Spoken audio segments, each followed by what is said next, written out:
দক্ষিণ কলকাতার টালিগঞ্জের একটি রাস্তার নাম দেশপ্রাণ শাসমল রোড। যার নামে এই রাস্তা, সেই বীরেন্দ্রনাথ শাসমল কিন্তু ছিলেন মেদিনীপুর জেলার কাঁথির বাসিন্দা। পেশাগতভাবে একজন ব্যারিস্টার হওয়ায় বহুবার তিনি আদালতে দাঁড়িয়ে ক্ষুদিরাম বসু, সূর্য সেনের মতন বিপ্লবীদের সপক্ষে সওয়াল করেছিলেন।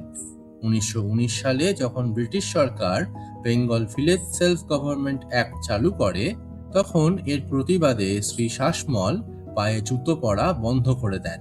তার প্রভাবেই 1921 সালে এই আইন প্রত্যাহারও করা হয়।